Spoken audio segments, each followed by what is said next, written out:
Dude, roll! Holy shit. Oh, wait, he hit Blitz 3! He just hit Blitz 3! Wait, he did? Oh, you're right. He could have had Blitz Chosen. He could have just sold it and made Blitz 3. What the fuck? Oh, he missed Blitz 3. He missed Blitz 3. He has 6-2. Oh, wait, he goes. Oh, wait. He's so close. He died with 11 gold. He died with 3 duelicators on his bench. This is an abomination. No way. This is an abomination. Everybody, welcome back for another episode of Don't Talk If You Don't Know, the unofficial official podcast dedicated to all things high-level teamfight tactics in North America.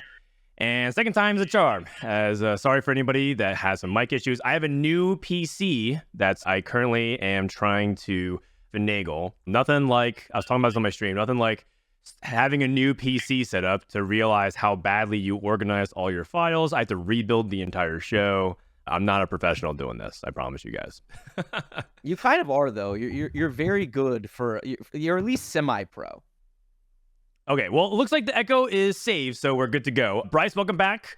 Another episode. How was your past weekend? My past weekend was fine. It was a long weekend. Long weekends are hard right now, but we're hanging in. Having 3 kids under 3 is a trip. It's just we go to war every morning, and some days we win, and some days we lose, and we go to sleep, and we do it again the next day.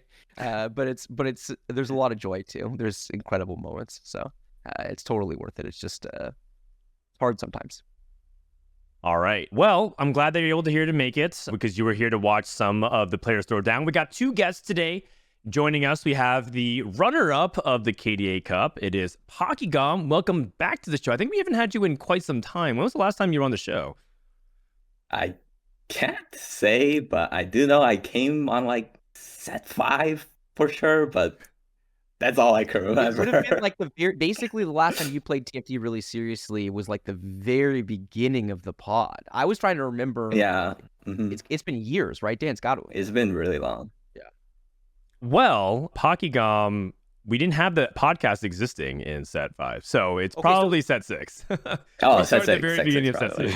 Is it possible Pocky has never been on the pod and he's been on like Teamfight Talk show or something, but never been on DTIYDK? Oh, I might have been on the first one because I remember set 6 I did well in the first tournament as well. Okay. So I might have came on for that one as well.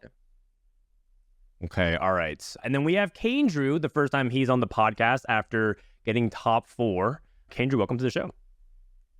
Thank you. Happy to be here. You look happy, fan of the show. You're so excited.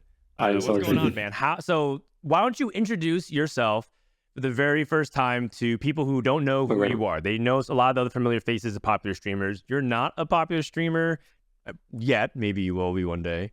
And then you're also kind of relatively new in terms of like the competitive scene. So why don't you just introduce yourself for people who are seeing you for the first time? I'm Kayndrew. I played the game in set 1, but like I didn't really start playing competitive until set 4. Got into some tournaments. I was doing like okay, like middle of the pack, but then kind of took a break from like sweating the past 2 sets, and then really got back into it for like set 10 in Vegas. So yeah, but hopefully we'll be hitting some more final lobbies in the future.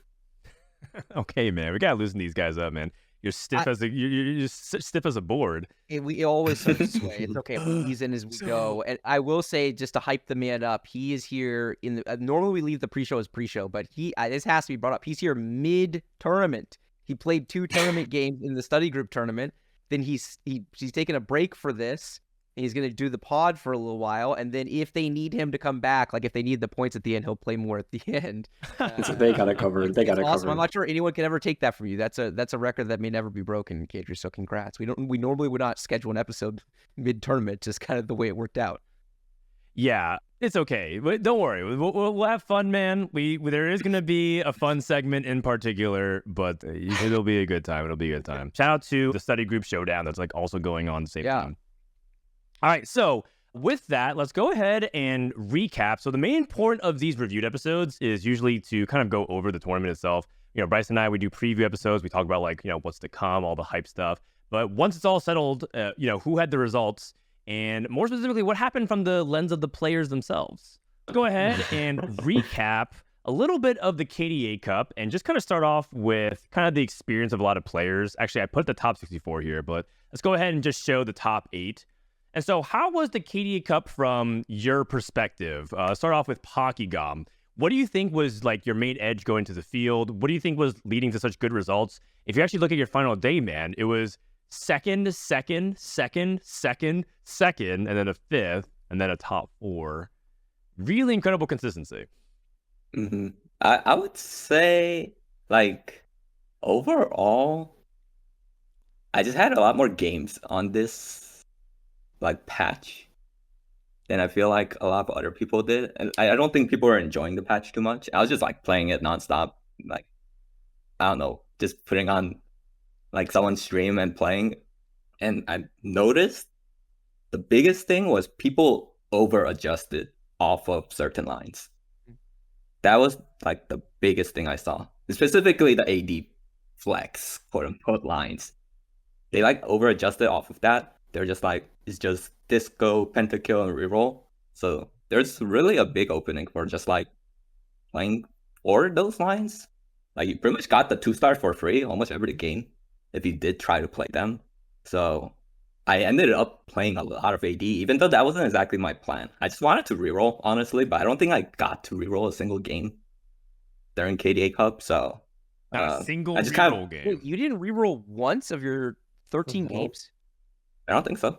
What the fuck? Kayndrew, how many games did you reroll? Oh, a few. Probably a 4th. That sounds kind of on the lower side too. I feel like this patch, Yeah. you could easily justify like in a lot. I agree. It's a lot on your. It depends a lot on your openers, but huh? Mm-hmm. What makes it really interesting too is that Pocky, you're like part of the reason why I think we were rating you highly is because you excel in like being able to optimize reroll, especially in melee carry situations where you get edges in positioning, and so you didn't even play the reroll, and so that's actually really, really interesting. Wow. Like one of the things is like I still had the edge there because I feel like people's positioning with those comps are still terrible. Like I will watch people play, like people in tournament play, and it's just like, why are they just putting frontline Yone? Like they just want to lose the fight. That's how I feel when I watch it. Do you think it's never frontline Yone? Almost never, except I think everyone's used to playing into like pentakill and disco, and it doesn't matter. So they just frontline it, and then no, you it get does up matter and against lose. this. It does matter against disco. I mean, for Nami, yeah. yeah, like specifically for Nami. TF, no. Yeah. Mm-hmm. Because like if I have a Nami, all I'm flooding against those comps is where my Nami positioned. Usually.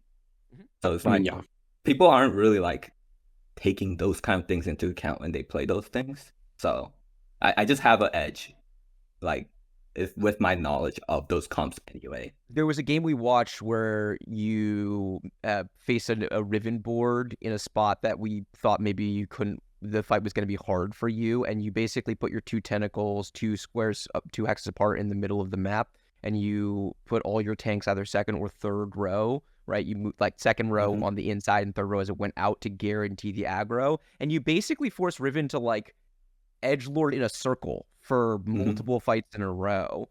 How consistent is that as counterposition? It was really clear and really cool that you had like thought about it in this way, but how consistent is that specifically? If people do the corner edgelord, it's almost guaranteed to work.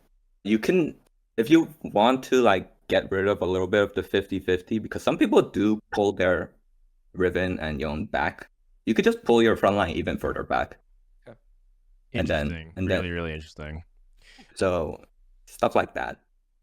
So Pocky found like a lot of really interesting edge through ED Flex, and that wasn't really the stuff that you were playing, Kayndrew. Every single game I saw you looks like you were playing like disco mainly as your lean. Is that correct? Yeah, I play a lot of just like AP item slams. I mean, I definitely wasn't comfortable in AD, but like even if I wanted to, I think like I got so many just like rods and stuff off of neutrals that I was just like playing disco every game. I tried to just like tempo. I think I found myself at like 80 HP stage 4 a lot and just like in a super comfortable spot to just like buy my TF chosen and try to go 9. Why do you think you Um, were consistently more HP than folks at that stage of the game? I mean, I definitely played stage 2 more than other people did. Like there's some people that are just opening and are obviously gonna be higher than them. I I mean, I definitely got a lot of high roll openers. Like, not gonna lie, like I'm sitting there with like a fully upgraded board, just like 2-star Gragas for fun, and like, I mean, I can't exactly pretend like it was skill. How much Um, of your success do you attribute to high rolling, and how much do you attribute to edge? I would say, I mean, I would say you have to high roll a bit to like get a 4th place usually, unless you're literally the best player in the world and you just like low roll and go 4th anyways. But I think I like my edge was, I think I was comfortable in a lot of different lines, and once I like have direction, I think I play the direction pretty well. So like if I just am able to like scout the lobby and like if I'm playing rural, make sure it's uncontested, or if I'm like playing disco, I'm like trying to make sure that there's not 5 disco players. And as long as I have that line, I can place pretty well on it. Okay. So in general, do you feel so a lot of these breakout performances, a lot of people are like they have a really good run and then we don't really see them again, you know, and that's just like one of those things where they have their highs, like this is the best result they'll have probably in their entire careers. What do you think is like now you're kind of like here next on deck, everyone's gonna be like, well, Kayndrew just high rolled, like he's gonna be type 4, like here he's gonna get to regionals, whatever, but like we'll see at regionals.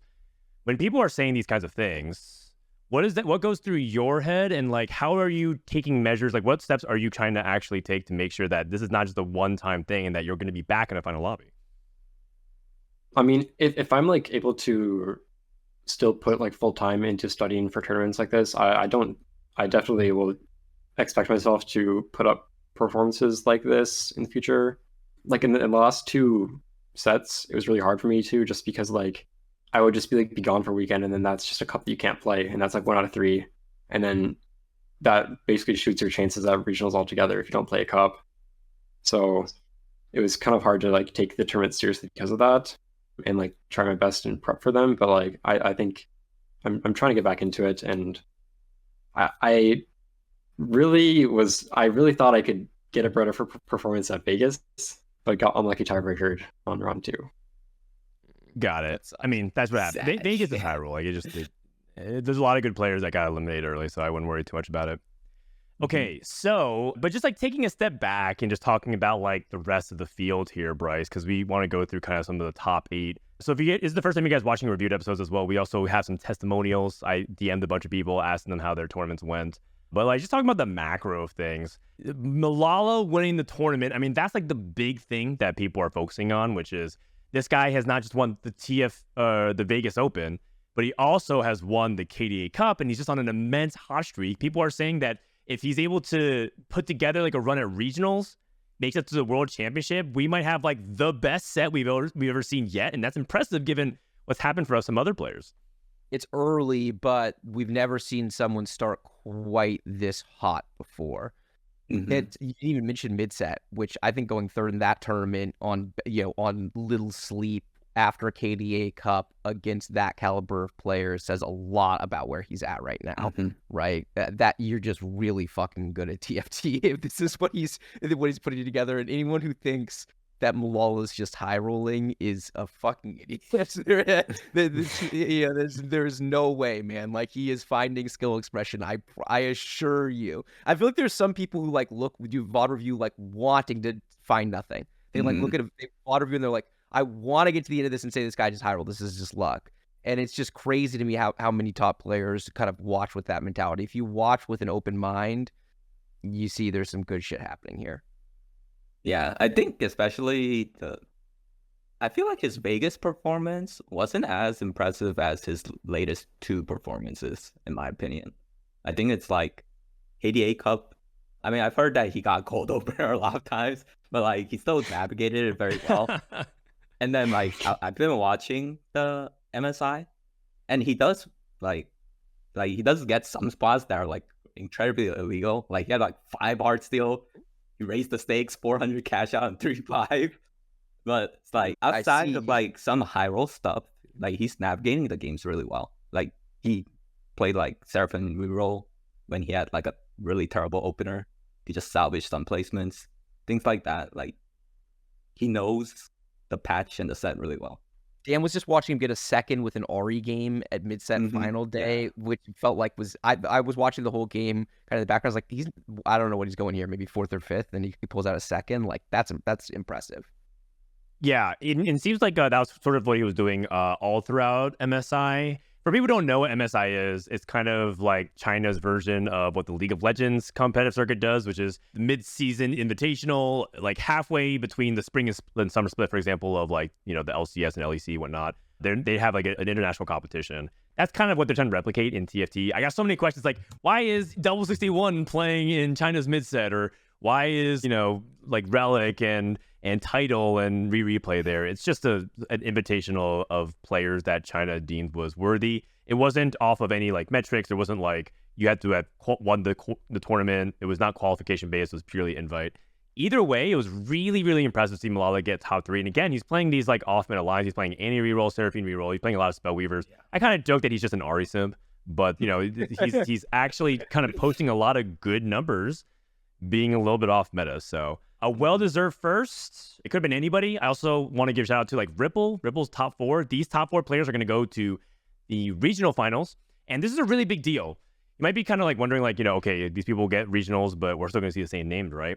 That's not necessarily true. There's only 2 cups this entire set because Vegas with the LAN has condensed the timeline of the competitive season.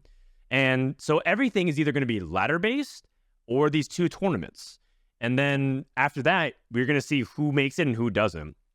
And so it's really, really competitive. So getting a spot here early is huge. And then if you also don't make it, like Degree, Key, and Setsuko, and Noster, they get a lot of qualifier points. So as long as I think they make it to day 4, they should be good to go. But for everybody else on the outside, they're going to be sweating, Bryce. Oh, really sweating. The pressure is on. People don't want to miss regionals. I think the overall enjoyment factor of the set is at a high for a little while. I mean, I've been very vocal about the fact that for me, it's not even close. Like, I enjoy this version of TFT so much more than 6, 7, and 8. So that means like it's been like a year and a half. Yeah, I think there's a lot of people. You know, I think Pocky, you're a great example of a person. Like, I'm of the belief that when Pockygom is good at TFT, TFT is good because he's incapable of playing cookie cutter. So if you can't cook, he'll just he will for sure die by the sword before he becomes like a cookie cutter, you know, flowchart TFT player. Pocky, is that fair? You should have seen me in set 9. I was always trying to play different legends. I was trying to play different legends from every. Oh my god! But my. Where's the dish soap copy pasta? Not the one about him making it to regionals, but the other one, the perfect player one. Oh, the perfect player one. That's all right. So in 4th place, we have Kayndrew, who also made the regionals, and that's kind of, you know, the big reason why I wanted to feature him. But also, there's another segment that we have on the show that we're calling the Trial of Kayndrew. And what we're going to do is... I like that he knew immediately. You said there's another segment, and he immediately started groaning. Yeah. It's nothing fancy. There's nothing fancy. What we're going to do is we're going to play a 1-minute clip of what happened exactly this past weekend. You guys won't be able to hear on the call, so you're going to have to pull up on the stream. So you guys pull up the stream. We have a second here. But it's basically a recap of the Blitzcrank 3 incident. And so let's go ahead and take a look. If it'll show. So bad for Pocky. Yeah. My boy Pocky, man. Just listen. The commentary's great. Still not rolling? He's not rolling. I'm so happy. Still not rolling. Dude, What if he dies? What if he dies? Okay, he's rolling. Dude, roll. Holy shit. Oh, wait, he hit Blitz 3. He just hit Blitz 3. Wait, he did? Oh, you're right. He could have had Blitz Chosen. He could have just sold it and made Blitz 3. What the fuck? Oh, he missed Blitz 3. He has 6-2. Oh, wait, he goes. Oh, wait. He's so close. He died with 11 gold. He died with 3 duplicators on his bench. This is an abomination. No way. This is an abomination. Oh, and then Ripple wins. So Ripple's going to regionals. Wow. I'm a fucking Kayndrew hate watcher. Oh man. Oh my god. All right. So let's go ahead and bring it back up. So Kayndrew, You are on the stand, and you have to kind of walk us through what the hell happened, man. Okay, I mean, I'm actually okay. Believe it or not, I actually am looking for Blitzcrank. But like, you're rolling down, you have your chosen, you just kind of like ignore that chosen slot, and like, I roll past it, and I immediately see it, and I'm like, oh, okay, well there goes my Blitzcrank 3. I shouldn't have been dead anyways from 16 HP. Like that should have been 2 lives because I was so strong. But I positioned exactly how I die, which is same side Riven and then Riven wrapping me and then just killing me. If I swap sides, I just kill enough of like the Riven's team and then I just survive. But well, I'm gonna next time, I guess. To be fair, nobody else in the call other than Kurum saw it, so like I feel like it's kind of understandable.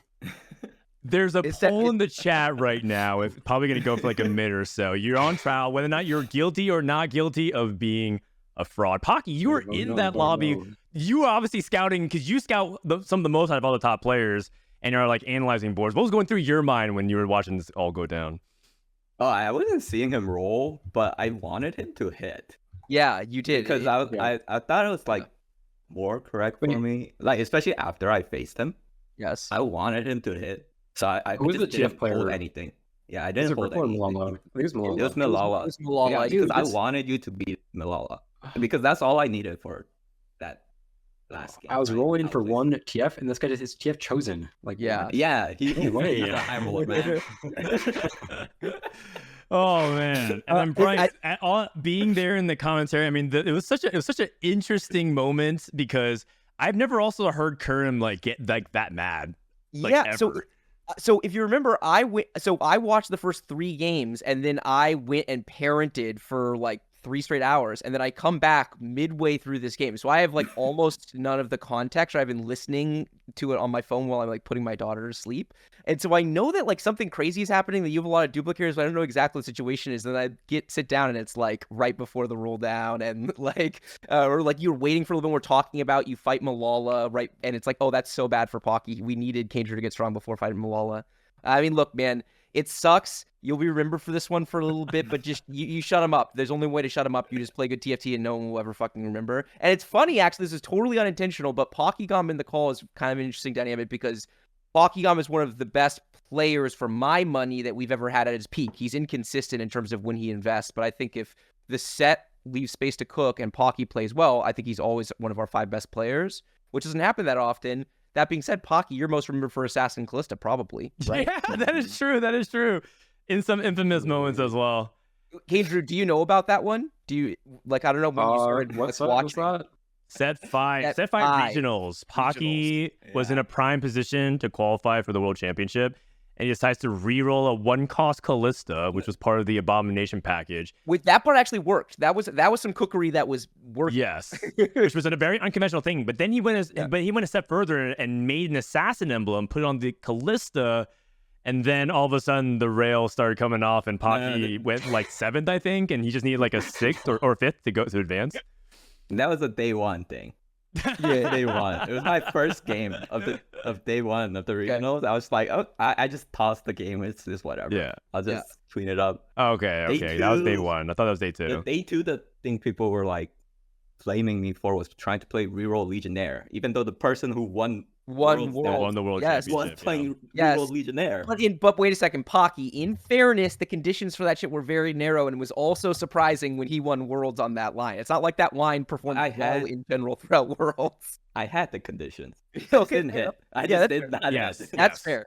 I'm mixing the two. That game that Pocky almost would have won Worlds was when he was stuck on Vel'Koz 1 for like the longest time ever. Which actually is one of the coolest was games really I've ever cool. passed. Wasn't that game so good? It was super contested. Pocky was stuck on Vel'Koz 1 for the entire game, lived way longer. The equivalent would be like people are like stuck on like Yone 2 right now.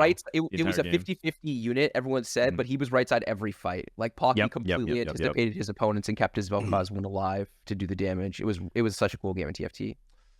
Well, Your Honor, the grand jury has come to a conclusion by a 3-to-1 ratio vote.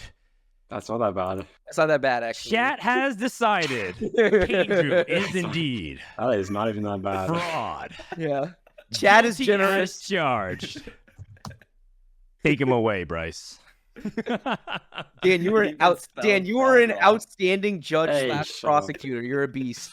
All right. And on that note, we'll just take this off of him. Thank you for being a good sport about Yeah, it, you're a good Kayndrew. And sport. Hey, Kayndrew, you are. hey, it's better to be remembered for something than just kind of having like a top 4 that people don't remember, because everyone's got something that they're known for. And so I think if anything, you can leverage it to smoke and really actually be a known member of the community. I think people don't know enough about the lab in general. In fact, that's something that I want to talk about later in this show. But, you know, it's really fun to see everyone show up and kind of support each other, even through the good times and the bad times. All right. On that note, let's talk a little bit about the other people as well. Degree, best result that he's ever had since set 7 in Dragon Cup, where he got second.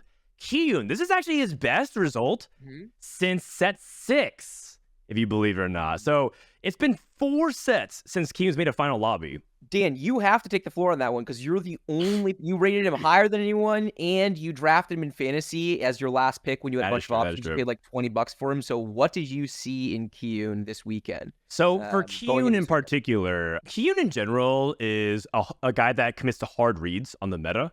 He's the person that says, this is what I think about the metagame, and if I'm wrong, I'm probably going to go dead last, but if I'm right, I'm probably going to go, like, you know, top 1. Very first rate, just kind of by nature and his play style, but even the way he reads the meta.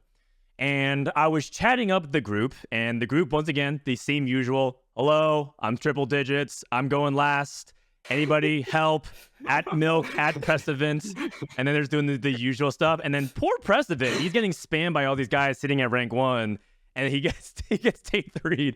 But but one person decided to respond. I was actually giving out, you know, every now and then I test the waters, right? I throw out a little bit of tech to see if anybody responds to it, and usually I get dono walled because these guys are way better than me. Why do they have to listen to what I have to say? But Kayndrew actually engaged. He's one of the few people who usually engages. Usually Kayndrew and Precedent actually respond to me. And Kayndrew actually not only responded to me, but he knew everything that I was saying and then went one step further. Like, and I was like, hey, like, I actually think that's going to be a reroll meta. And Kayndrew's like, wait, it's got to be, like, you like hear all the different things I think about reroll. And I was like, well, that's really interesting because those were things that I was like kind of withholding, but not really trying to share. So I thought he had a really good beat on the metagame. And it was the first time that I talked to Kayndrew in, like, I don't know, long time, where I just felt like everything he was saying, I 100% agree with. Usually when these guys are saying stuff, you always say like, okay, like, yes, but there's also like this caveat. But it was like spot on the money. I was just like, okay, this is probably also a good meta for Kayndrew as well, because I also think that he's really good at playing reroll comps, and also he's really good at being contested in reroll. If you guys forgot, his claim to fame was mech infiltrators from set 3. So he was like a real good player at being able to play these optimized lines.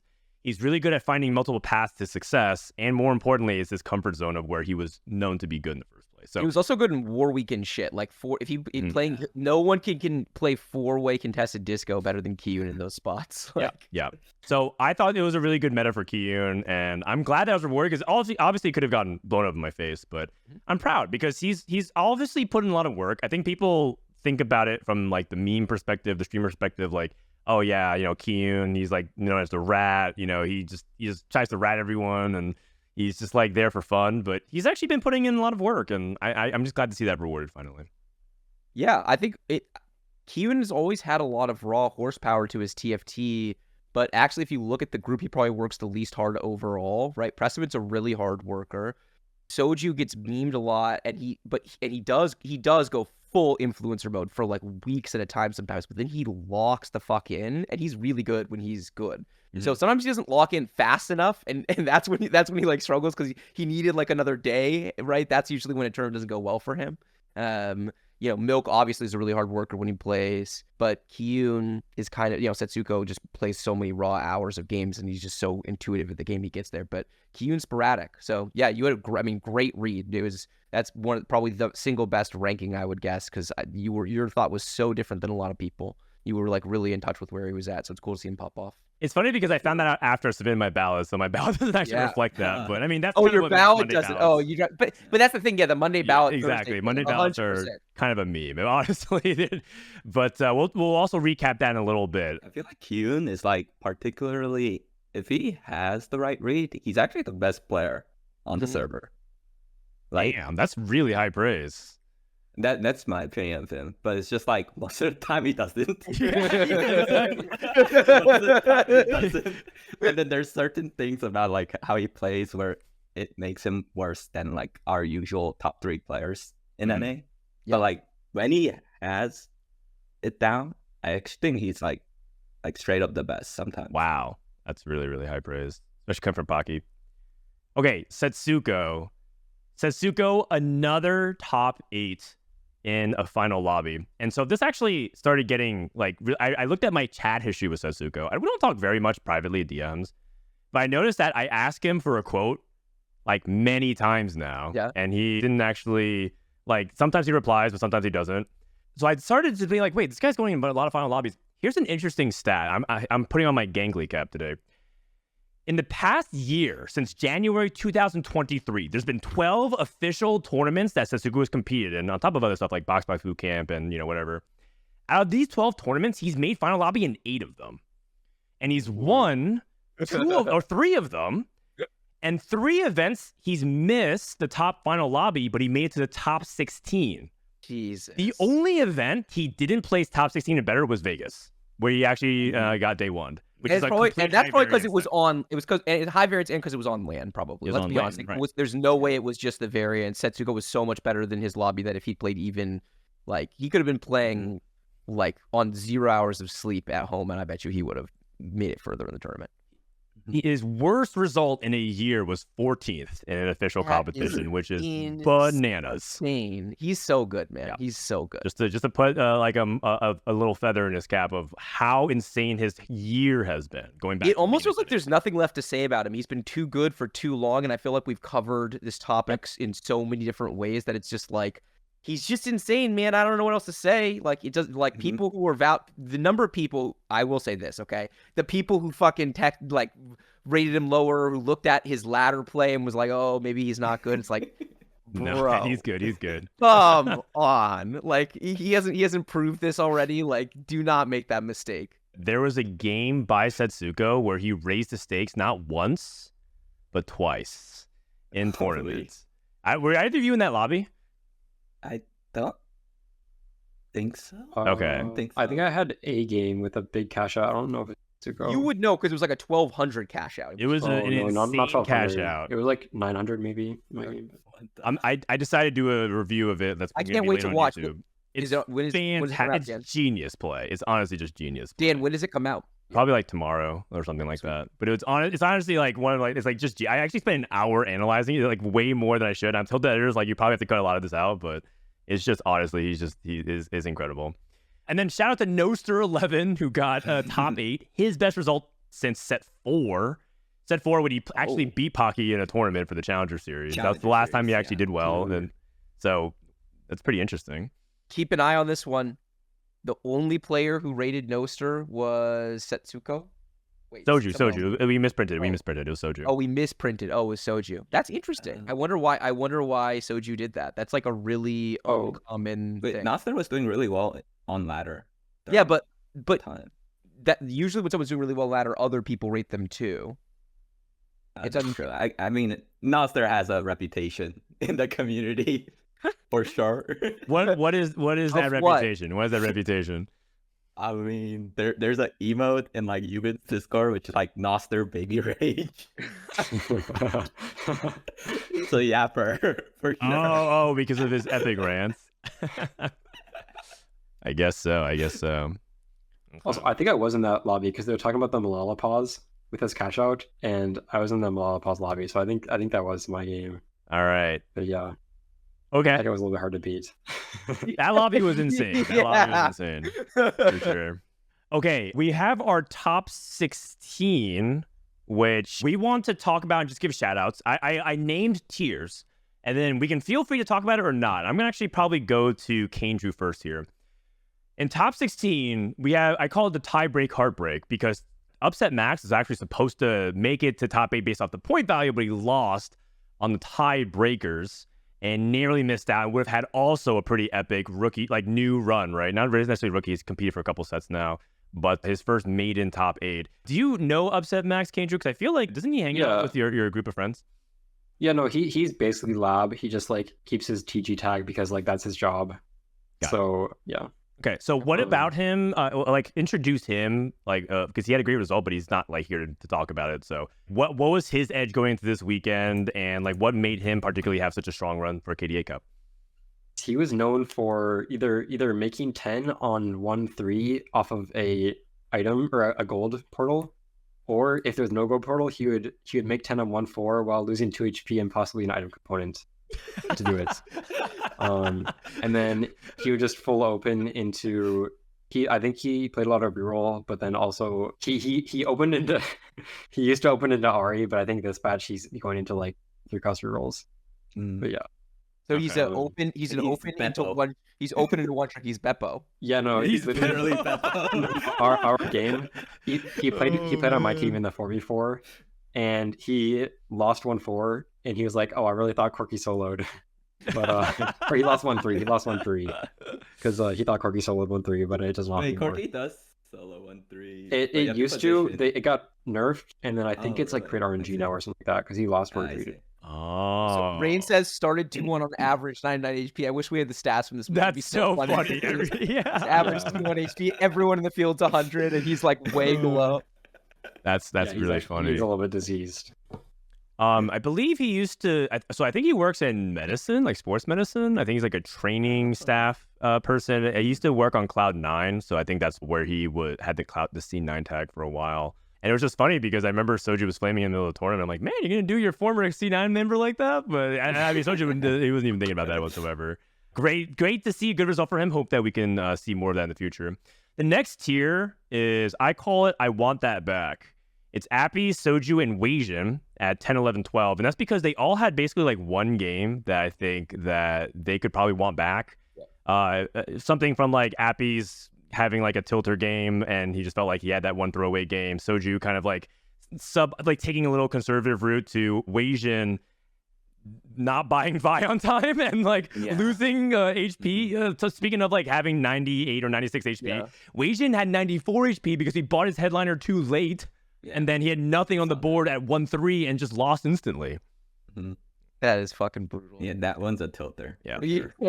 Wasn't it his first game? It was his first game. very It was his first seventh. game. Yeah, It's his only bought 3 of the day. And credit to where credit's due, Weijin went 7-7 and then fought back. He's kind of becoming one of the comeback kids, like the strong comeback kids of TFT. Like he starts off 8-8. I still think he's gonna make it through probably. Like he's that good at rebounding. The third tier is Keen's, Robin, Force's River Account, and DK. I call this tier, can we please finally start calling this a great result? Because I think top 16, people just like ignore it, but top 16 just means you're in contention, potentially play for final lobby. Great result for Robin again, really underestimated. Weird is the player that Bryce called out, kind of talking about like people who put their money where their mouth is. You made a big bet in fantasy. Got another lab member. Is Keen's part of lab as well, Kayndrew, or no? No, he's a cranberry. Okay, I'm not familiar with. I haven't studied up on my fruits. Yeah, he said that like it was known, and we all knew. cranberry. What does that mean exactly? Oh, they call themselves the Cranberries off of Cramsy. It's like Keen's, Super Flames, Jesus Timo, Owen TFT, I'm Dot. Oh, that's Owen. That Owen. Got it. Owen TFT. Dan, you should be the keeper of like TFT lore. Anytime someone brings this up, you should like keep a Oh, TFT, I don't know that many groups, but no, but everyone. The thing is, everyone knows a couple of the fringe ones, right? Like everyone knows the main ones, and it's the like smaller side ones that we don't always know as well. Say one nice thing and then flame DK for one thing. I mean, honestly, I don't know what to compliment about TK's game, but like there's nothing like that like specific, but he's just like a pretty like well-rounded player, you know? Like he just has pretty good fundamentals. To flame him, I can't flame DK. Sure, you can. He flames you without fail. There's nothing to flame Discord about server. DK. He voted fraud earlier, man. I saw him in the chat voting fraud. You already said you don't even know what to compliment him on, so that's actually kind of flame. All right, that's good enough for me. Oh no, I mean like there's nothing like I don't think there's anything like that crazy about that crazy like specific about his gameplay that like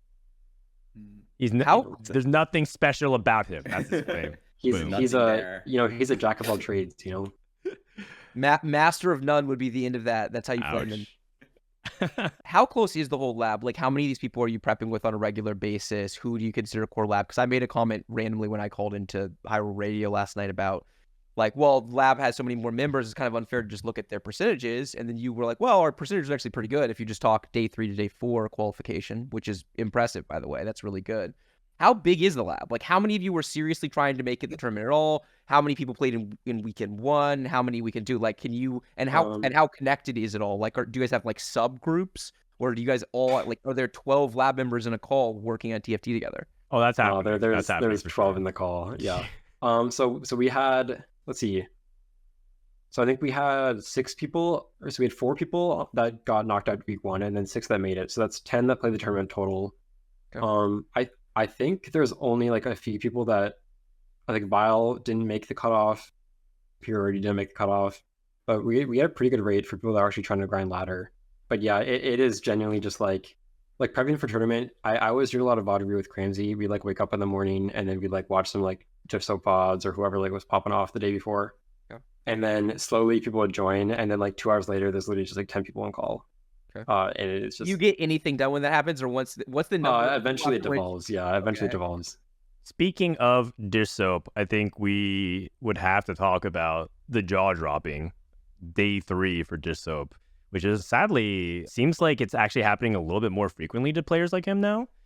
But I mean, there's a couple of other names that we also want to mention: Replay and Precedent, which was I called this tier fragile, because it just feels like they are really prone to making good runs, and then all of a sudden, just like that, day 3 swept under them.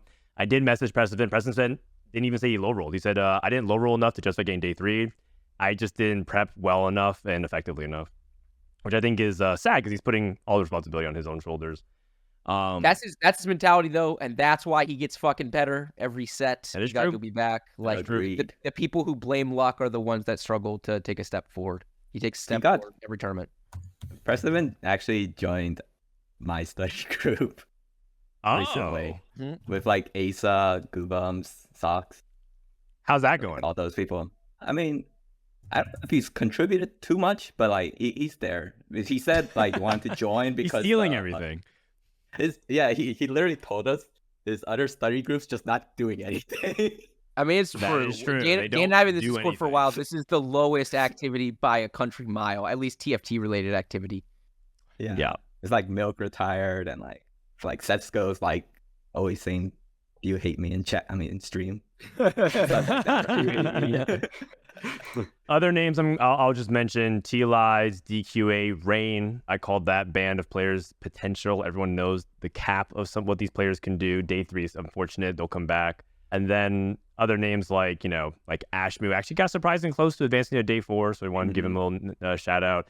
And then like Philip Wilf and Cottontail, some other players that got, kind of far, but not far enough. So that brings us to the accountability section, which is to show Bryce just how well or how poorly our rankings did. And unfortunately, we scored 7 out of 15. This is actually one of our worst performances we've had for top 15 power rankings. That's largely due to, again, some pretty big upsets. We had 3 out of our top 5 not make it from Dish Soap, Precedent, Replay. I want to hear from either Kayndrew or Pockygom. Do either of you watch Dish Soap, play in his lobbies, kind of get a feeling of like what happened there? Because I think that is probably the most surprising result, because most people thought he was kind of guaranteed for day 4, maybe not necessarily top 8, but like at least making past half that field. I had him in games 3 to 6 on day 3, so like honestly probably the reason he didn't make it, right? Lobby's a little bit too hard with me in there. Oh, okay. All right. I mean, I was those lobbies are definitely like I expected them to be a little more difficult. It's hard for me to actually like look at people's spots while I'm playing the game to see like if like they're playing well or if they're just like high rolling, to be honest, because like I'm kind of a lot of times focused on my own game and like I don't see their shops, I don't see what they're doing, but yeah. Yeah, and I think that's a really fair assessment, which is like it's all spot like dependent. Like we don't know if this will maximize his placements or he made mistakes that were uncharacteristics. I haven't even gone back and watched it yet. It's just been too far doing right. So much. He tweeted and said he didn't feel that bad this time because he didn't keep that badly, which I think he's usually fairly honest self-assessor of his play. Some people are not reliable narrators, but he usually is. Yeah. And just for reference, this is top 15 out of the top 16, right? So we say, like, if these players make it to the top 16, how accurate were our rankings? And some players made it to day 4, right? Like Goobums. Goobums barely, I mean, if you can say he showed up to day 4 at all, he almost went dead last. But Spencer, although they made day 4, but they didn't actually get to top 16. That's where we're judging ourselves. Which brings us to the best ballots. And we have a first timer who actually won best ballot. The only person to get 8 out of 15 right was Replay. Replay joined our panel. First time he's actually joined the panel for like the regular season as opposed to a special event. And he nailed it, Bryce. 8 out of 15 because he got Degree and also put Ripple Overdrive. Those were like two names that were like not making it on ballots. Yeah, I mean, I get it. I've never loved this way of scoring ballots, to be honest with you, because like he gets credit for ranking Pockygom, but he rated him 15th. And like I don't think that you should get credit for that. I think you should get a demerit for that. Like if you look at the overall ballot score, Pocky is in 9th, which doesn't look so bad. But then when you look at the points total, you see there's a clear gap where he's in this like lower, where it was really close, kind of bottom of the field, if you remember from the preview show. And there were a few people, myself included, who rated Pocky in essentially their tier 2, like below the big 3, but like right there. And you get no credit for that in this scoring system, right? Like, and so I don't know. I'm looking at Replay's ballot. I don't think his ballot was like that. Okay, I don't think it was that. You say that, and then I actually once in a while. You're right that I don't do it every single episode, but once in a while I actually do a math check. And because he put someone like Degree 9th, and Degree was actually like pretty high up, you'd be surprised how many points that does end up doing. Yeah, I do a mathematical analysis of it. Yeah, he actually was literally spot on with like Robin as well and people like that. So yeah, that's super fair. It's not like his ballot is terrible or anything. I'm just saying that figuring out the right way to award best ballot is something that I would love to come up with the time to do that. You can handle that, man. That's a project. Yeah, I don't know how to do that. Hey, these guys are math majors. Can one of you think about how to do this and then please give us a formula that we can use? Because I would love to. I mean, you can try calculating the distance between people's placements. That's what I would have done. That. I mean, the real way to do it, if you really want to do it, would be like a budget scoring system where you assign dollar values to players and you into like multiplier factor. That would be the giga sweaty power rankings. I Let's do it. You know who would do that? Wajin and Malala would do that. The fantasy draft was unreal. Yeah, they wanted to sweat Bryce, and then they actually failed at ground zero because they contested each other on the first pick. I know, it's beautiful. Dan and I were just sitting back, relaxing. We're like, this is the best. Speaking of Malala, we have some testimonials to talk about their tournament runs. It's something I like to do. So the first one was from Malala, who said, quote, "I felt confident going into the tournament, but didn't really expect to win. Feel like a lot of things have to go your way to win, which is not wrong at all. You have to get lucky and you have to play well to usually win tournaments. I had faith in my meta read and stuck with it and didn't really have nerves until the last moments of the last game." Wow, so he did actually get nervous, but only at the very end, which is justified, Pocky, because it was so close. Were you feeling nervous at all, Pocky, towards the end? No, my nerves were highest on day 1 game, like my first 2 games. But then I went 1-1. I was just like, okay. All right. And I'm not feeling this anymore. And you went 1-1 on like back-to-back true damage games too, right? Like way off meta. Very off meta. I looked at the stats and it's like 4.7 on Caitlyn true damage. I was like, I didn't even play this. Yeah. I thought you knew something we didn't. I didn't realize you didn't know. All right. I mean, it was like the only thing I could play from that spot is what I thought. And you were right, and you got it first. Mm-hmm. Ripple Overdrive comes in next. He says, "I think I came to the weekend reasonably confident with my knowledge on the patch, even after running it down in scrims," which I didn't even realize he was running it down in scrims. "And in general, felt more confident than in previous sets. Starting off in a good position points-wise both days also helped me a lot, so I could just focus on playing the game and not be worried as much about placements, cutoffs, and tiebreakers. I think the momentum is really important, especially how reseeding lobbies can favor people who place well early." That's something I didn't really think about very much, but it is true. The seeding is very impactful. Okay, so I've been waiting to gas this guy up for like 3 days now, because after his incredible day 1 performance, he did a VOD review with Dan. And they talked about a lot of things, and I think that he had a lot of examples of his skill at the game. And it was pretty clear to me that this is a player that if they had the IRL that some other players do where they could just focus on it full time, that they would be consistently at the like tier 1 level. Like, I think that their potential is that high. But for me, it was a lot. There were a lot of great things, but for me, the standout was the positioning. I think that, in particular, Ripple thinks about the flow of a fight more than almost anyone. Like Pocky gave us some unbelievable tech, very kind of technical positioning oriented, around understanding how edgelord works and how to manipulate that. What Ripple does really well is he looks for like weak points in fight and will load up damage on weak points. He kills way more units way more efficiently when losing than other players, and he takes fights that a lot of people would lose in the late game and finds a way to make them wins. And he scored, I would guess that he was like plus, from that VOD, from just the few games we watched, I would guess that he was like +4, +5 in total placement based on positioning, which who the fuck gets that much edge off their positioning? Like almost no one does, right? So I don't know. I really enjoyed watching it. I'm going to be watching a lot more Ripple Overdrive moving forward whenever he does well. And this is not a fluke. This is an example of when people were watching. I listened to some people VOD reviewing Ripple who were saying this was just a high roll. Those people are wrong. Those people are idiots. They're being narrow-minded in their evaluation of play. Yes, he high rolled. He scored 1 billion fucking points. Of course he high rolled. Yeah. But if you only look at the high roll, then you miss the other things he was doing to score the outrageous number of points instead of just scoring like 40 points. Yeah, I think that's well said. That's on the VOD of day 3 coach stream if you want to watch towards the end. Basically, we were watching some Ripple's games. He joined and called, and we sat through like 2 or 3 of his games. Really, really interesting stuff. Got a chance to sit down and talk with Appies. Appies said he's happy with how I played and good with my mental, and how good my mental was throughout. I had one tough game that I got a bit tilted and lost some placements, so otherwise I really enjoyed the experience and can't wait for Hearthsteel Cup. It's nice to see Appies do well, and once more, as we'll probably recap pretty soon, Bryce was saying like, hey, I wanted to draft and wanted to really rank Appies, and everyone kind of just be like, we can't really trust him, man. We just don't know if Appies is reliable anymore in terms of like being a threat. And he really was this weekend.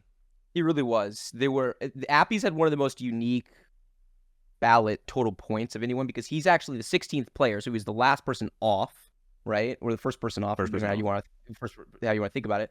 But he actually got all of his points from a really small number of ballots. So everyone who rated Appies rated him at least 10th or better, which is interesting. So it was me, Gangly, Robin, and Aniko. So he basically got all of his points from those 4 ballots and barely falls off. I think that I made a comment earlier when Pocky is good, TFT is good. I feel the same way about Appies.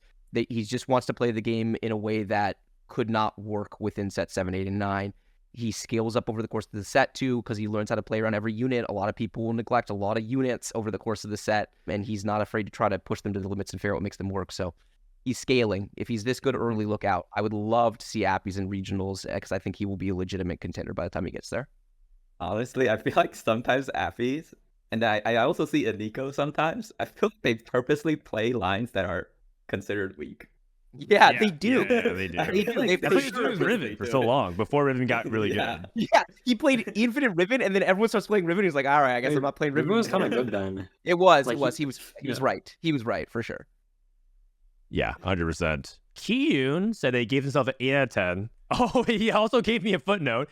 The biggest griefs of the tournament. I think everyone knows the 2 incident. The Soju Riven getting griefed by someone, LMFAO, not going to name, but just saying. 3-7 missed RE3, missed Blitz 3, died with 20 gold, 3 gold Nico off of 1 TF3 entire game. You know who the someone is? No, who could that be? The someone is Upset Max. Oh. They went like right. 7, This 8 person is or Upset something. Max.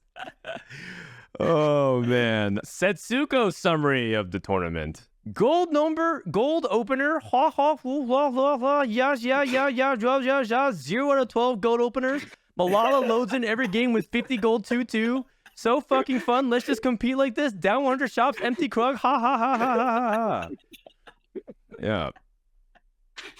I think that about sums it up, yeah? Yeah, nailed it.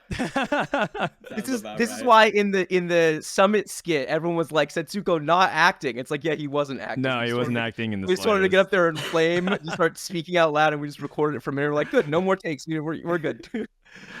Soju said he feels like this is actually the best TFT he's played since like set 7 regionals, and he just got scammed back to back to back to back, etc., etc. He just kept typing in back and back and back. ... Do you really think this is the best Soju's played since regionals? I'm curious because that was the first time I heard him say that. I heard I saw like a YouTube video, like a clip that Soju was like he was having fun playing.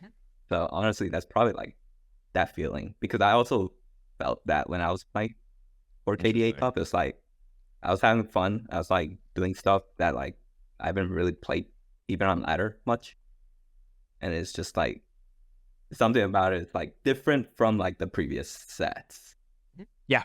I mean, I think fun is like the key Yeah. to grinding the game for sure. You can't grinding the game when it's not fun is like how most people just develop a really terrible relationship with TFT, and then the rest is history. He likes to cook, right? Because he needs some variety in his life. If he can't cook, if he feels like he has to play the same narrow lines over again, he gets really bored. He plays too much to play the same narrow lines 100%. over again.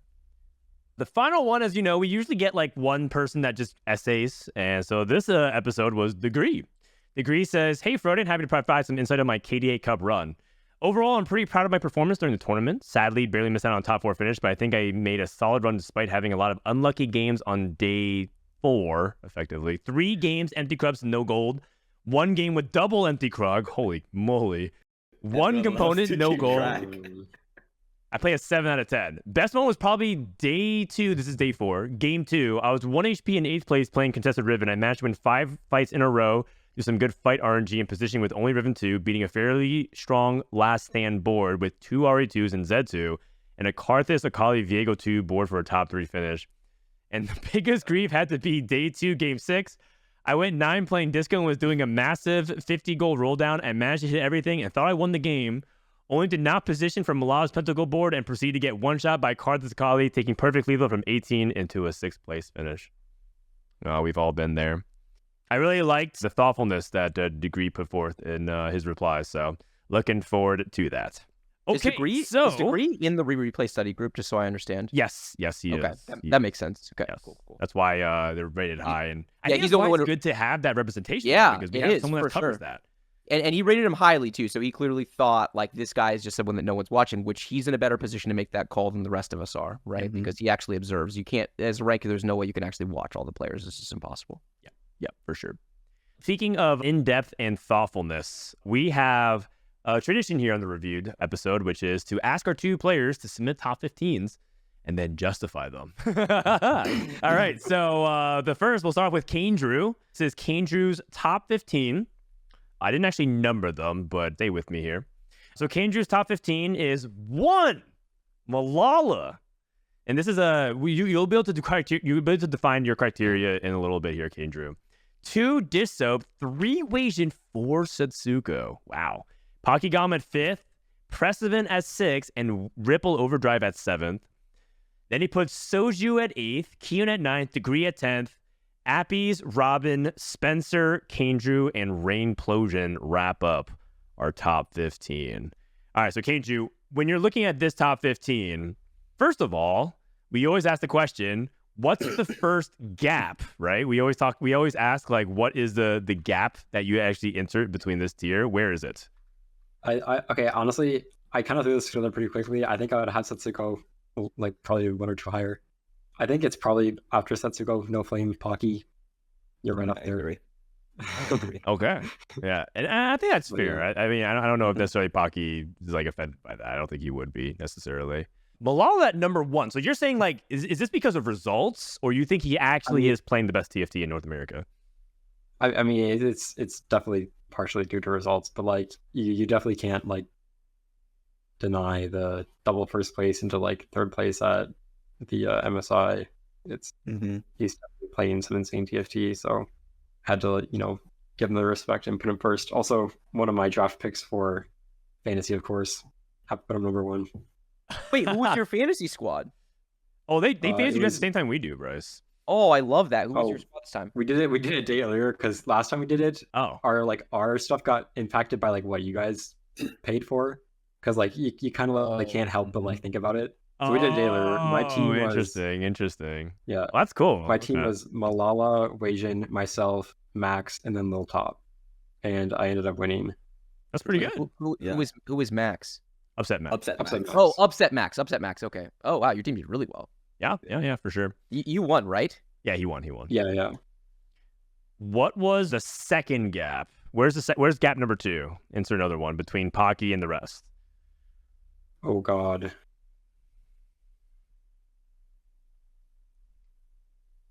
Or you can say nothing. You can just be like, I think everyone here is Probably- about equally skilled.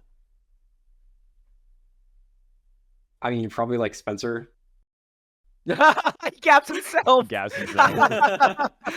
I like that. I mean, I had to sneak myself on there, but like, yeah, there's definitely a little bit of a gap. I love it. Above Rainplosion. I mean, usually people think of Yeah. the lad, they think of her as like the kind of the ceiling, right? Because she was ranked 1 in set 7 and went to the World Championship. So you think Yeah. you're better than Yeah, Rainplosion no. right now? Oh, I had myself at 15 and then Rain at 4, and then I swapped it last second because I can't have Rain being above me. Okay, Rain's been doing pretty good on ladder. Yeah. Like she's been doing really good on ladder. I didn't get to watch her games in tournament, obviously, because I was busy playing as well. But probably just got a little bit unlucky. So Mhm. I think she definitely was expected to do a little bit better than that. Bryce typed it in chat. Replay not even on the list. Is that a brain fart or is that a deliberate omission? You just couldn't justify putting him on top 15. I don't watch his like games enough to like I don't know yeah, and he didn't do that well. So like I mean it's not flame, but like I don't watch his games that much. I watch his games enough. It's not a professional. Might be justified. Oh, what? Wait, I need to hear more. I guess on that note, I guess we can just bridge straight into it. Yeah, Yeah. did Pocky rank him? Well, why don't we find I out? did not. Why don't we find Oh out? my- Okay, that makes me feel better about mine then. All right. Here we go. Pockygom's top 15. 1, Wajan Iverson. Okay, he abbreviated a lot of different stuff. I didn't type it in. 1, Wajan Iverson. 2, Dish Soap. 3, Spencer. 4, Malala. 5, Setsuko. 6, Pressevin. And 7, Pockygom. So Pocky makes the first column here. Then we have Asa, Kai Wang, who I don't actually really know much about, so I'm very curious to ask you about that. Ripple Overdrive, Weird, aka Force and Smurf account, aka Payday Jesus, aka the Yone God. King Cracks, you might know him as N22M or Nikhil now. Robin Songs, Rayplosion, and Goobums. Already Pockygom just going really off the script, man. This is so different. Okay, so replay. That's interesting. Can you elaborate a little bit more, Weird. Pocky? I don't know. I feel like before the patch, you can say that he is definitely top 15, but I feel like currently his play, like when I watch him, like during the TLC, it's like a little sus. Like, What do you think I he's doing think- wrong? what do I think he's doing wrong? I don't know. I feel like it's. I feel like he levels a little bit too often on stage 2. And then feel like he likes angling the reroll lines, but I think he does it too much. And then he just ends up dying. Going 8th, yeah. Like, yeah. I think that was exactly why he didn't advance to the final days of the MSI. I think he angled the reroll thing when he didn't need to, and he died. And then like he was actually beating Malala in points going to the last game, and then went 8th, and like that's it. Yeah, I was watching, and I was like, oh, he certainly goes through. I typed it in chat, and then I went to sleep. I wake up, he didn't make it. You asked or cursed I him, actually Pocky? cursed them. Yeah, the he was fuck, a Pocky bro? Gunkers. All right, so you put Wajan at number 1 over even it's funny because Setsuko's even lower on your tier list, right? And like I mean, it's really interesting because a lot of people are now like saying like, man, it has to be like Setsuko over just so. Why specifically about like Wajan above both of them? I mean, it's not taking too much into account like previous sets results. It's a lot like current form, I feel like, based on how I feel like playing ladder and like watching them sometimes.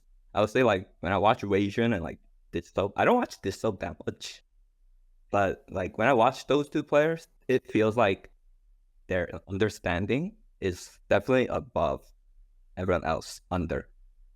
I see. Do you feel like that's fair data on Setsuko though? I mean, like, I have Yeah, no idea. watching It's Setsuko like, stream. it's very hard to tell. It's like I'm watching him on stream and I'm just like, what is he doing? I'm telling you, let me rephrase that. It is unfair data. Do not evaluate Setsuko's Yes. form based on whatever the fuck is happening on Then his it's like stream. a lot of times he usually is doing well on ladder as well. as in tournaments. So it's just like I can't exactly gauge CSGO that well. Like he very well could just be top 3 for sure.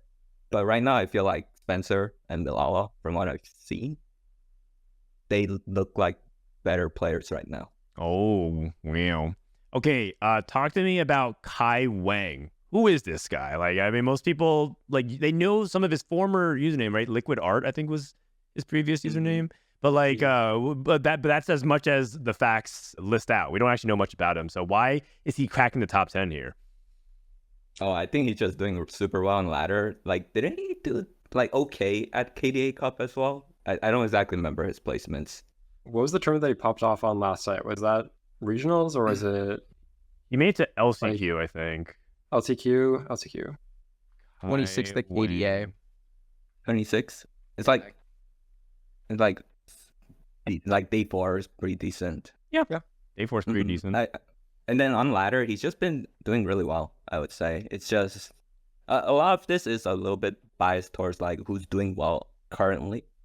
Do you evaluate based on your games doing well, or do you just look at their ladder like score? In my games doing well, or like if I watch them, like I don't watch too many people, but if I watch them, it's like I notice that they're doing things well, or like I learn from watching their games, then I would rate them better usually. Okay. To be fair, to follow up what Pockygom was saying, I believe Kai Wang's ladder stats have historically been very good. Also, like, incredibly efficient. I think he's actually like a person that's usually making snapshots on some of the fewest games out of everybody, kind of like Ramblin'. And so the stats always intrigued me, but I don't really know much about him because he's very much unknown. So we'll see. And I guess like another person we can probably just like talk about is Nikhil 22M. He's kind of a little bit on his redemption arc, so to speak, from like the rage quit from set 8 to now. He's just kind of like I don't really see him kind of living up to the previous reputation of kind of being like the guy on ladder that everyone wanted to mute, and now it just seems like he's a staple of being like a top player in the challenger rank. So just talk to me a little bit about Mr. All-Star game here. Oh, like I'm pretty sure even last set he was like doing super well on ladder as well. Like this set he's doing really well as well. He has like one of the best average placements. I see him play in my games. Like he'll play like win streak, pivot into Yon. I'm like, there are very few people on like any ladder who does that. And like because that I would say is the optimal Yon spot. But Keep saying like, Yon. most people are Yone. It's the way I say Dan. I don't know how you say it. Listen, Dan bullied me so many times, and eventually I conformed. But yeah, Why one? Yon unite. Yeah, but it's like I watch him play, and I think he like really does understand the set really well, and just like at playing TFT, and I see him in chat and some other people's chats somewhat frequently. I think like T-Late chat quite often or someone, and he seems to know what he's doing. So I rate him highly, even though like I don't think he's had like a super big tournament performance really. Not yet, at least. Eventually, but you know, I think the shout out here, who knows? Maybe that's like the time that people start paying attention to, and then all of a sudden, it's funny how things line up that way. We sometimes start shouting out names, and I mean, to be fair, we talk about a lot of people in this podcast, so our hit rate has to be at least above 0. But just be careful, you know. Like one of these days, it would be funny to look back on it, right? At one point, we were talking about some random names, like you know, Pockygom back in set 4, something like that. Like, oh, this Pockygom guy's like pretty good at TFT, and you know, look where he is now on the podcast. It's one of my favorite things about the podcast, and like I love why I'm pumped that we have Kayndrew here. I love having a guest on for the first time. It's like the beginning of starting to know a little bit more about their story and like where their passion for TFT come from, what makes them a better player. And yeah, a lot of people never break through, but some do, and it's really cool to like follow the whole arc of their journey. T-Lides in chat saying he's active in my chat. He teaches me Infinite. He actually does the same for me. One thing I will say that helps define Nikhil's why he stands out to me is that he also looked at like interactions that I'm not really thinking about, and it's not really exactly obvious. He's looking at the very finer details of like how it's like things can be good with each other that aren't exactly obvious. He's able to look at the layer below, which is really good. Yeah. Mark of a strong player. Okay, our last major segment here is Agree, where we throw out a take of some kind, and we ask if chat agrees. All right, the first one is somewhat related to the rants that we've been seeing a little bit around the streamer convergence area. The first is the fact that we are complaining about gold openers means the set is in a great spot and balance is good. People are saying, hey, if we're complaining about this and not like the incredible problems with like mechanics or legends or anything like that, it means that this is probably really good and the balance is actually better than we think it is. Even though I guess people say gold openers is related to balance, so we'll see. All right, let's start off with Kayndrew. What do you think?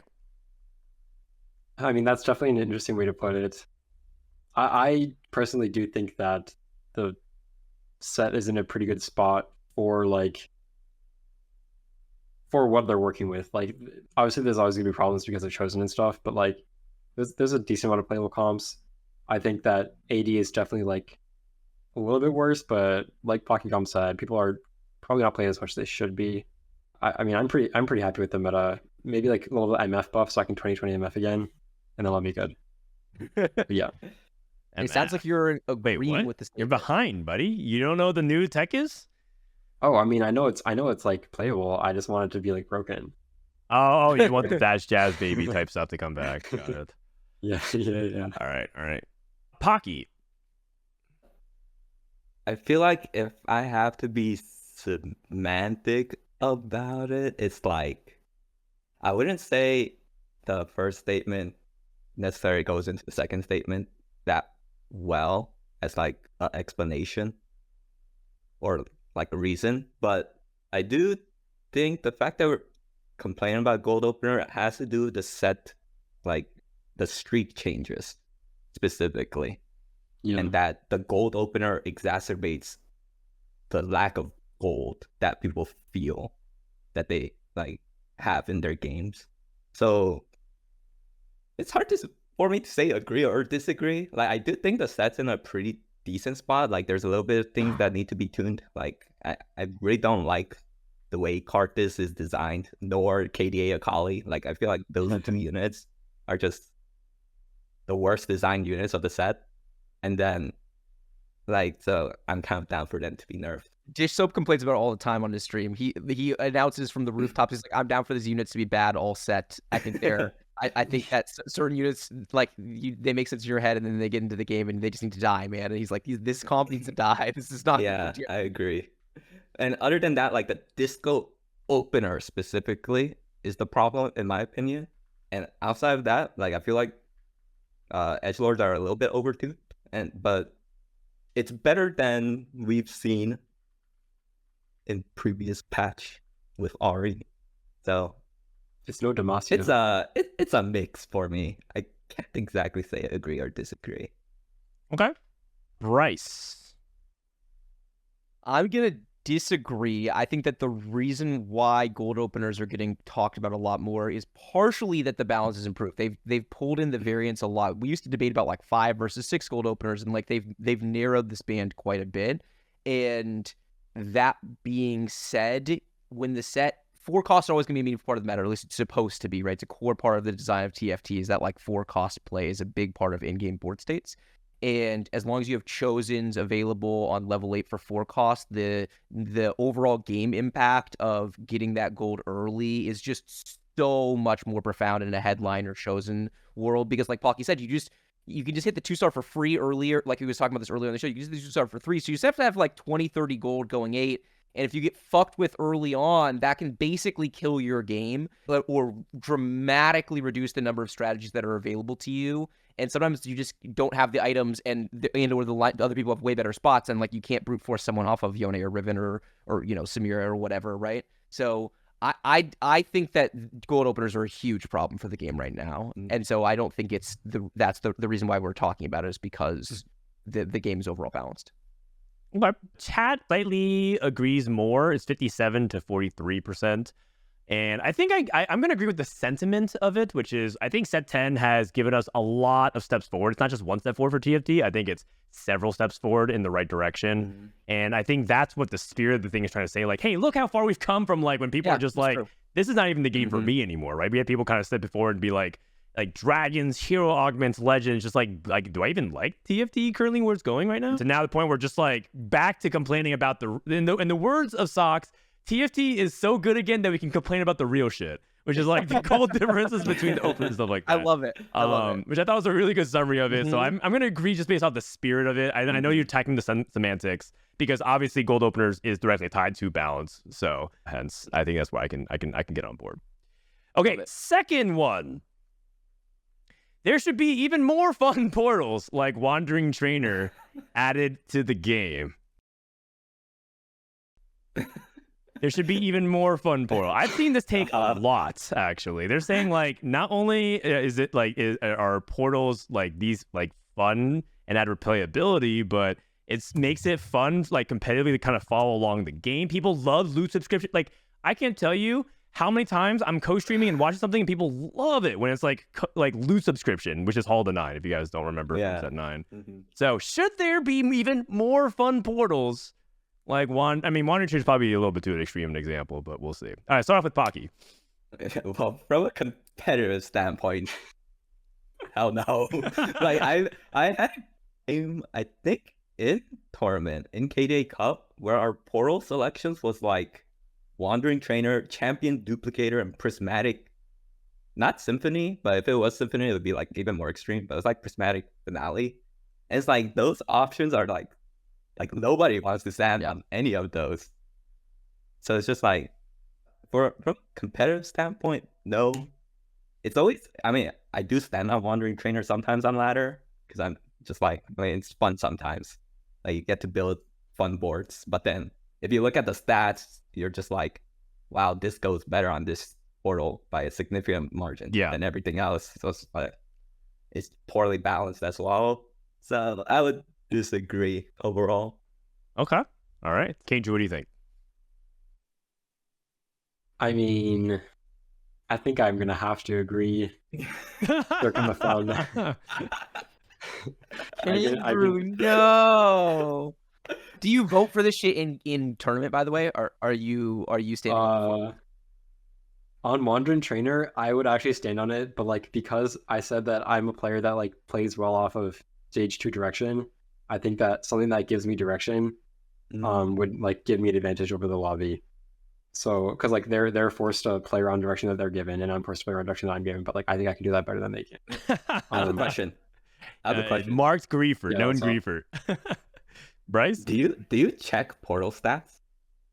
Oh hell no. You should. I definitely should. It's a big advantage. Like there are certain portals that are very advantage for like big shot. And stuff like that.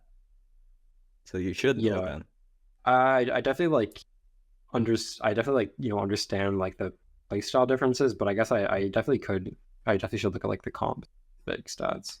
A lot of the time, so sometimes you'll see that like a comp is broken across all portals, and that just means the comp is broken, which is information as well. But you'll see a comp pop up in certain types of portals, and you can start to understand like what that's doing. You can sometimes you can reverse engineer how to play a portal better by understanding what is strong on it over the course of a couple of patches. Like how does it change? Exactly. Do you have any interesting facts? Any portals that are like surprising?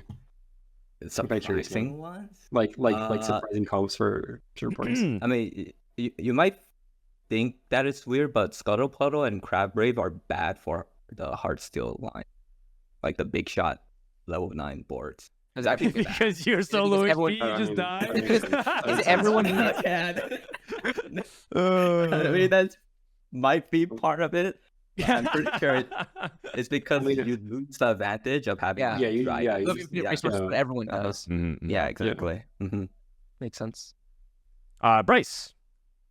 I will disagree. The problem, Kayndrew, is why we can't have nice things. Because the thing is, it would be better. It would be better for the game overall, especially for casual players, to have more for fun portals and to have this be like the flow of TFT. The problem is that we have a lot of people who vote in competitive settings who vote for like yes, they do. They do, which means they think it's fun. People. They think it's fun too on some level, which I do respect. They're like, if you think it's fun, more power to you. That's great. You go vote for them. Do what you think is fun. It's a fucking video game at the end of the day. but it is problematic for competitive to have to, some people, can go their whole tournament not to play on this shit. And some person will have a day where they'll play like 3 or 4 fun portals. And it's like, did we really get a fair evaluation of how good this person was? No, we fucking did not, right? So I don't know. Like, yeah, I'm gonna disagree. Okay, all right. I'm gonna agree, but I am extremely biased. I watch people suffer as my main thing in TFT, so I would love more fun portals because it just creates a lot of really great moments for me to be entertained. You guys are all dancing as my monkeys, so. Chat slightly disagrees. Actually, surprisingly contentious. It was 55-45 split. This was a good agree set, by the way. Lots of agree, very evenly split overall for the votes. Yeah. Okay, so here's the last one. Players are getting day 1, 2, and 3'd, not just because of variance, because NA is getting much stronger. And this is people explaining, like, hey, look, we're probably going to see more people like Disoap and Presivan and Replay get day 1, day 2, day 3. What do we think? Bryce, we'll start off with you. Easiest agree of my life. People, I literally can't keep up. I mean, partially because I have less time than I used to have, right? Having more kids takes away time from watching TFT, but also there's just too many people that are kind of interesting to watch, and so it's too hard to actually keep up with all of them. The reality is with TFT, there's this perfect information situation for a lot of the best players where they stream their gameplay on a regular basis. So there's so many ways to improve and to actually, if you have the capability, to push to the very top. What's funny? Sorry, Mortog wrote in chat, NA is stronger, top 4 player has 3 Nikos on bench. Okay, relax. Wait, also about that, like, this Nico portal is so not good because it's just stuck on my bench. Like, anyway, I just feel like the overall quality of play is getting better and better set over set. We have tons of players on the top who never VOD reviewed ever, who now VOD review, tons of players who never watched ever, who now watch, tons of players who never looked at stats, who now look at stats. And I just think that the overall caliber of performance goes up and up. There are still lots of mistakes. And honestly, overall, this weekend, I would say I was a little bit underwhelmed with the play. I think overall, from what we saw, I thought there were quite a bit of mistakes being made. Kayndrew, I think, gets the unlucky distinction of like being the drunkest person at the party. So like, we're gonna remember. But there were a lot of people who were also pretty drunk at the party who were not gonna remember because they did not die with 12 gold and 3 decos in the final game. And that's the way that it breaks. But like, there are tons of people who made really big mistakes this weekend, oftentimes in ways that were bizarre to me. And I think that's still shaking off for us. I think TFT is really hard again, and people are still struggling. All right, Kayndrew, you gotta say something, man. I mean, I definitely agree as well. Like, I think you'd be kind of stupid not to agree. Like, people are improving all the time. I think that. I mean, I think it definitely depends on like the set and the patch, because you can look at tournament to tournament and say like, okay, this tournament, like, a lot of people got day 1 and day 2 and day 3 because of variance. But like, I don't think this tournament was that bad in terms of variance. It's like if you were to look back on like the Demacia patch, it's like, oh, you're getting day 1 because you didn't get a Demacia spec on 2-1 and in your games, like you're gone instantly. I think this meta is fairly good. Okay, all right, and Pocky. It's an easy agree. I feel like every set you get like 5 or more new players that you can genuinely say, like, if they have a good day, they can win the tournament, and then it's like it just keeps stacking up. Yeah. Like, now it's like list of players. And it's like hard now, like very, very hard. I know I'm stuffing a lot of people that I want to put on. Totally. It's like you always want to keep a lot of the legacy players because they have like the reputation, but there are so many like players that you can genuinely say are like good. Yeah. And that, like, if they get a good spot, they will go to day 4. They will go to like final lobby and stuff. So it's an easy agree. And I think most people also are on the same wavelength. 88% agree. A pretty easy one to wrap it up. And I think I'm also a very clear agree. I think the power rankings are a testament to itself. We're having difficulty legitimately nailing down 15. I mean, it wouldn't even be a poor move whatsoever if we moved to 20, but I kind of like keeping it at 15 for now, just kind of keep it more exclusive, and like, you really have earned it. If we ever get to the point where we really feel like we're stuffing like 10 people, maybe we'll expand it, but that's a really good sign for North America. Speaking of fantasy, it is time to face the music for myself. We had the tallied up and Bryce ran away with it because Bryce had all players go through, so he already kind of like default won. I just want to say one thing, though. I think it's very clear I've developed a tiebreaker fantasy curse. Every time I have someone on my team, I think consistently, except for like one draft of the past 2 sets, I've always had someone like bubble out on tiebreakers in some way.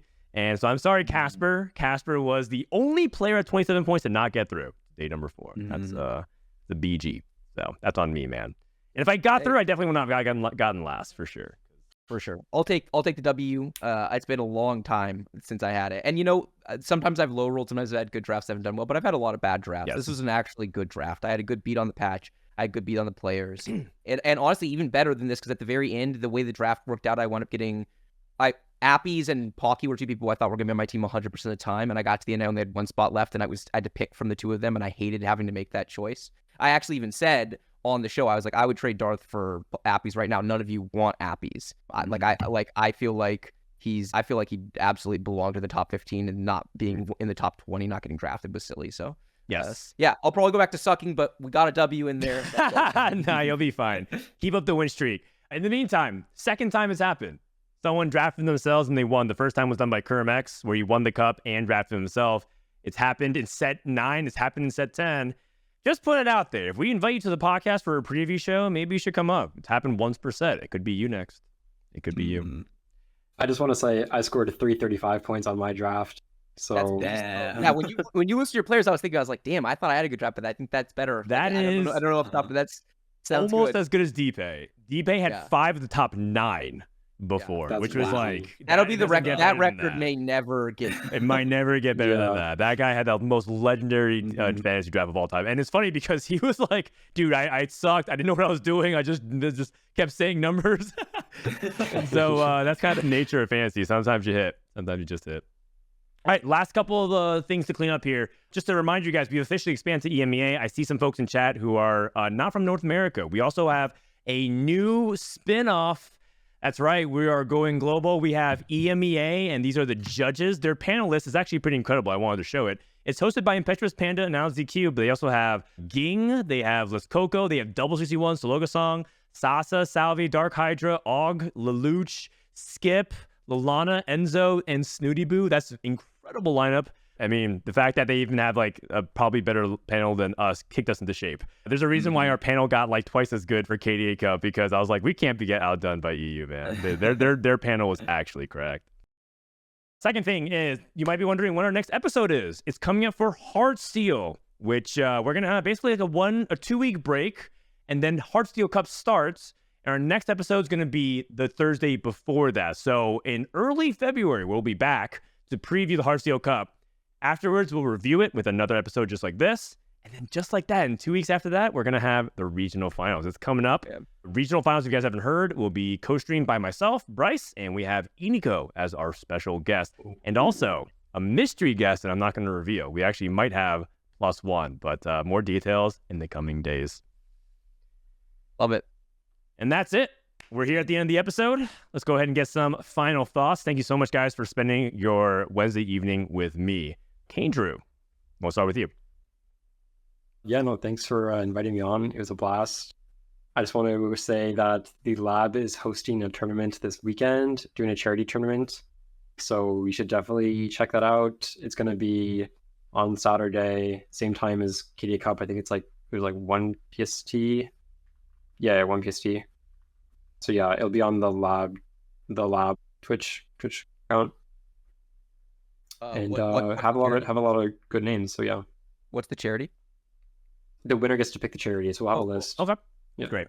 Also, Rain Plosen says that they have riot codes to give away for eggs. Oh, yeah. We have a lot of eggs in RP. Yeah. Right? So if you guys need bribery... I think there's RP as well. Oh, what the heck? Okay, I'm going to tune in. 30K to give out. 30K RP? Pretty good. Okay. That's more than you got for regionals like 5 sets ago. Oh, man. So yeah, come get your RP. Love it. We've come a long way, man. We've come a long way. All right, Pockygom, thank you so much for coming back on the show. Well, I'm happy to just come back. It's been super long, so it's a blast to be here. I don't exactly have that many plans in the immediate future right now. I'm probably just gonna be helping some people prep for their stuff, like Korea, and like if they have other tournaments that they have to work on. I might be taking a break from Hearthstone, depending on like my. Sad. I kind of do want to play, just be like, make final lobby again, make like a clean run reset, but it'll depend on how busy and willing I am. Yeah, totally understood. Okay. We both play just hold soldiers ribbons the whole You can play to grief everybody. That's pretty VM, but we'll hopefully it doesn't end up coming that way. Bryce. Super fun show. Kayndrew was so fun. I always love having first-time guests on. It's great to get to know you a little bit. I'm excited to have you on again. Pocky, you're a beast. Good to have you back. Good to see you back on top. It's been too long, man. I missed going into a tournament feeling like Pocky was dangerous. So it's a good feeling. 100%. And Dan, you're the man. This is fun. No, I'm glad. Thanks for taking the time. Bryce is the busiest guy in esports. I say that all the time. And the fact that you're able to carve this time is amazing. If you guys missed any part of this episode, some people were asking in chat, did you ask Kayndrew about the 3 duplicators? We did multiple times. It's actually been referenced. No, we actually didn't bring up at all. Kayndrew was surprised that it didn't come up. He thought we were talking about it. Yeah, actually, it's so weird. How do we miss that? Isn't there show notes like 5 times? We brought it up. If you missed any part of it, check out our stuff at youtube.com/@DTIYDK. And that'd be really helpful if you go and sub and like the content, because anything that we can put together will help that show continue to grow so I can pay Yenwei and our editors and maybe even hire a social media person. So we'll find out. youtube.com/@DTIYDK, anchor.fm/DTIYDK for the audio-only podcast, twitter.com/DTIYDK show. From Frodan, Bryce, Pocky, and Kayndrew, this has been episode 40, the KD review. And we'll see you next time for more TFT action.